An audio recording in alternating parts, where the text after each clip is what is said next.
Hey, how you doing? Thank you for tuning in. I'm going to share something with you that's personal today. It's a poem that I've just completed writing called Transparency. My pastor and I was talking a while ago, and he told me I was transparent, and that's not something I've ever seen myself as being, but obviously I am when I really look back at everything. So I looked up the word transparency. In the Greek, the word is hyalos, Hyalos. Is any transparent substance that's pure, transparent glass. It refers to the New Jerusalem, apparently a metaphor personification of all the glorified saints, serving as the eternal dwelling place of God. So when you're transparent, you're glorifying the Lord. People see him through you because remember, you decrease and he increases in you. Greater is he that's in you than he that's in this world. But before we come to Christ, it's a bunch of mess in us. Then we get out here in the world and get even more mess in us. And that's what's before us, which is why we hang out with like folk. They don't see it because they agree with our mess. And in our mind, we've made that mess right. And it's so wrong. When the Lord calls you up out of that mess, you see how wrong it is. And now you begin that walk of his righteousness. But there's a cleansing process. And transparency is the result of it. So I'm going to read this. I pray God gets the glory that I decrease and he increase in me. And those who have ears to hear will listen. Transparency. My transparency has opened my eyes so all can see. It's embarrassing because it reveals my nakedness. Yes, it's humiliating to truly be seen, but I understand it's designed to humble me. It reveals my naked truth that shows why my life was undisciplined. I thank God that his grace is sufficient. If you pay attention, you will see someone who was molested, which made me feel unprotected to the point of normalcy. Thus began my road to depravity.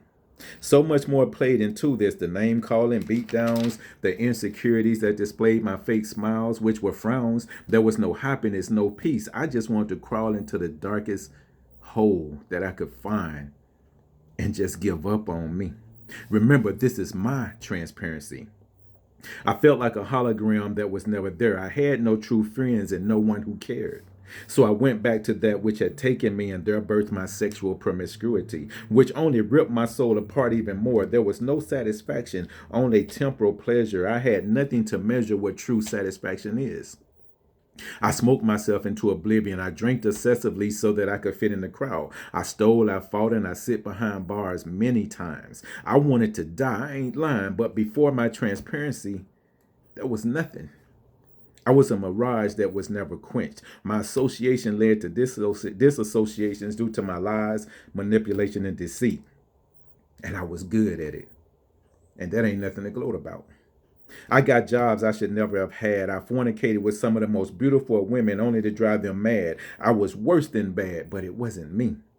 The depiction I displayed was an imagery of me that showed my dereliction. The devil thought he had me. I've stared down the hole of that gun that was pointed at me. Trigger pulled. Amazingly, nothing happened. I walked in the midst of gunfire and received not one hit. Self-destruction was hunting me, and I didn't even know it. You see, my lie had become God's truth, and this is why I'm still here. I've had broken bones, problems with my health, numerous surgeries. I faced death, but death couldn't face me because of the true life who dwells within me. My transparency only revealed everything that I'm not. The enemy wanted me to think I was that egg that was put here to rot. But see, God got me a long time ago. He knew me before I was. He allowed all these things to happen to me to show me who He is. I had to endure these stripes just as he did. The long suffering has never been hid. It strengthened me, which is why I can stand here in all my transparency and say, I'm still here. Beatdowns in life are your raise ups in life. It humbles you to truly rise you. So all can see through you to see him, the image in which you were made. Transparency. Embrace it. It's time to be real. It's time to wake up. If we're going to serve him, we're going to serve him. Some of us got things that's a little harder for us to let go of because we love it more than we love him. And so just got to be honest. That's being transparent also. Transparency is being honest. It's being truthful. It's being loyal. It's being faithful. It's being righteousness, his righteousness, because we all know our righteousness is like dirty rags. But you have to want it. You women, you allowing yourself to be transparent, but you in the sense that you're showing all of your assets. You're showing all your goody goods. And you loving it because of the attention that you're getting. But it's dragging you down. You're not being respected. You brothers with your pants sagging down. You're being transparent, but the transparency that's being shown now, it's not of God. It's of the enemy. Gotta wake up. Be the true personification of transparency, and let the Lord be glorified through you. It's a beautiful thing. Anyway, you all take care and enjoy. And until the next time, remember, oneness is key. Take care.